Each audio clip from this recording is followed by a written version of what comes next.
안녕하세요. 박열원장의 치아교정TV 박열원장입니다. 오늘은 덧니 교정에 대한 말씀 드리겠습니다. 특히 덧니 교정 시작하신 분들, 진행 중에 궁금해 하시는 부분들이 많으신데요. 그 중에 몇 가지를 골라서 한번 말씀드리겠습니다.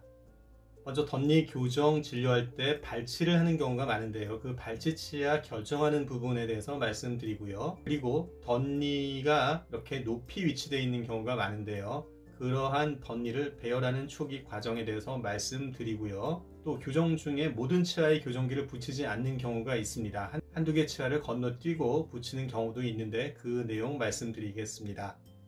다음으로는 덧니를 다 배열하고 나면은 발치 공간이 좀 남는 경우가 있습니다. 그 남는 공간들을 교정으로 닫는 교정 후반의 과정에 대해서도 말씀드리고, 마지막 중심선 일치 과정에 대해서도 말씀드리겠습니다. 자, 하나씩 보실게요. 발치 얘기를 하기 전에요, 우리가 덧니라고 할 때 보통 환자분들은 송곳니 덧니가 나 있는 것도 덧니라고 하고, 또 앞니가 틀어져 있는 것 또는 안으로 들어가 있는 치아들도 덧니라고 말씀하시는 분들이 많으십니다. 그런데 치과에서는 보통 이렇게 바깥으로 삐져나와 있는 치아를 덧니라고 하며, 송곳니 덧니를 덧니라고 하는 경우가 가장 많습니다. 그래서 치과 선생님이나 치과 스태프분들과 얘기하거나 소통할 때는 송곳니 덧니를 덧니라고 하고, 나머지 틀어져 있거나 안으로 들어가 있는 치아들은 치아가 안으로 들어가 있다거나 아니면 앞니가 들쑥날쑥하다, 이런 식으로 소통을 하시는 게 훨씬 서로 알아듣기가 쉽기 때문에 알아두시면 도움이 되실 것입니다. 자, 그리고 송곳니 덧니가 어느 정도 심하게 되면은 발치를 하고 교정을 하는 경우가 많습니다. 이때 발치라고 하면 덧니로 나 있는 송곳니를 발치하는 것이 아니고, 사진에서 보시는 것처럼 작은 어금니를 발치하는 경우가 많습니다. 그 이유는 작은 어금니가 치아들 중에 가장 기능이 작고요. 작은 어금니를 발치했을 때 송곳니 덧니나 아니면 나머지 치아들이 효율적으로 공간을 제공할 수가 있습니다. 그래서 작은 어금니를 발치하는 경우가 가장 많습니다. 덧니가 위에만 심하면 위에만 두 개를 발치하는 경우가 있고요. 또 아래 덧니가 심하면 아래 작은 어금니를 발치하는 경우가 많습니다. 위아래가 모두 심하면 위아래 작은 어금니 4개를 발치하는 경우가 있겠습니다. 보통은 짝수로 작은 어금니를 발치하게 되는데, 특별한 상황이거나 아니면 정밀검사 결과 그렇게 해야 될 경우라면 홀수로 작은 어금니를 발치하는 경우도 드물게 있겠습니다. 그리고 이런 발치는 교정기를 붙이기 전에 하는 경우가 많고요. 때로는 교정기를 붙인 직후에 발치하는 경우도 있습니다. 그 주치의의 진단이나 치료 계획에 따라서 결정되게 됩니다. 두 번째는 치아 높이 맞추기인데요. 교정 용어로는 레벨링이라고 합니다. 레벨링이라고 하는 것은 덧니의 수직적인 위치를 교정하는 것인데요. 교정 진행 중이신 분들은 경험하셨겠지만 덧니가 위로 심하게 나 있거나 아래로 심하게 나와 있는 경우가 있는데, 이럴 때 교정 초기에 진행이 되면서 굉장히 빠른 속도로 한두 달 또는 두세 달 내에 이러한 덧니가 높이가 맞춰지는 그런 경험을 하셨을 겁니다. 그래서 환자분들은 내가 교정이 굉장히 빨리 진행되나 보다 해서 기분 좋은 느낌들을 가진 경우가 있으실 텐데요. 물론 이런 과정이 늦은 분들도 있지만 대부분 이 과정은 빨리 진행이 되는 과정입니다.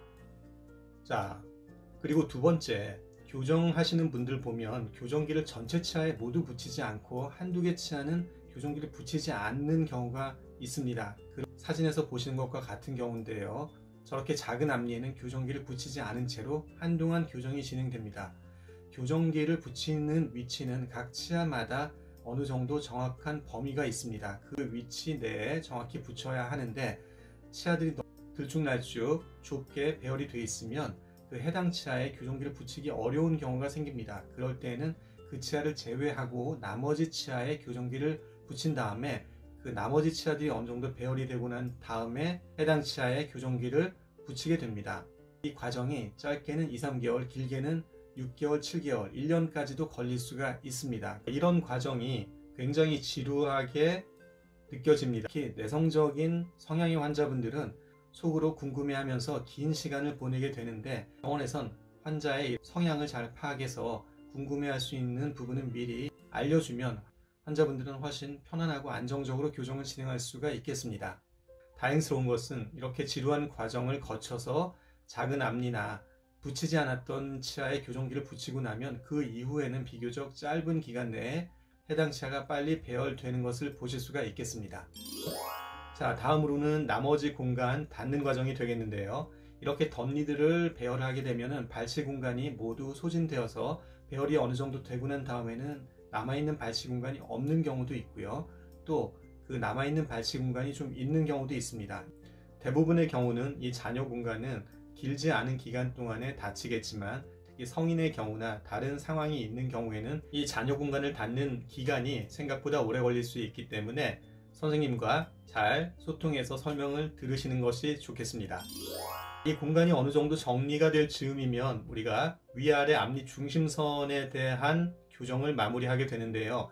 이 중심선의 문제는 교정하시는 분들 사이에서도 잘 이해하지 못하는 부분도 있으시고 또 설명하기도 어려운 부분이 있습니다.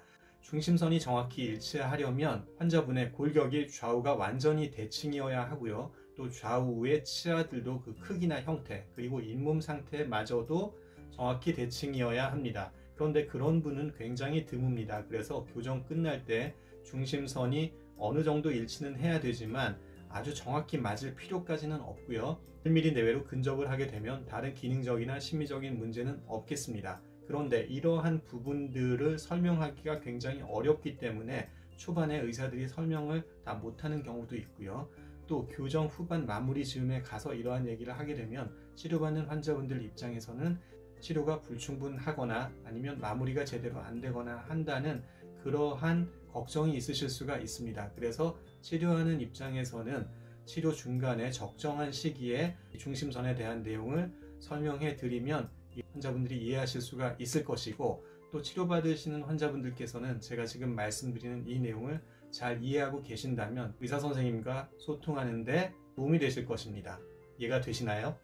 만약 이분이 골격적이나 치아 형태로 좌우가 다른 상태인데 중심선을 너무 일치하고자 해서 무리한 치료를 하게 된다면 오히려 교정이 끝나고 난 다음에 재발 성향을 높이는 그런 부정적인 면이 있으니 반드시 기억해 두시기 바랍니다. 이분은 20대 후반에 교정을 시작하셨는데 덧니가 한쪽으로 심했고요. 그래서 얼굴이 비대칭이 많이 생기는 것 같다. 이래서 교정을 하신 분입니다. 교정 시작 전에 배열은 좋아지겠지만 비대칭 개선은 거의 없을 거라는 말씀은 드렸지만 다행히 교정 후에 비대칭적인 느낌도 많이 개선이 되어서 환자분께서 아주 좋아하셨습니다.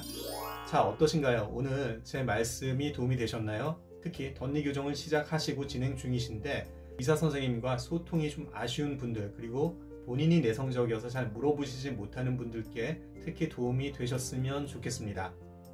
그리고 도움 되셨다면 박열원장의 치아교정TV 구독 신청 꼭 해주시고요. 저는 다음 시간에 다시 뵙겠습니다. 여러분 감사합니다.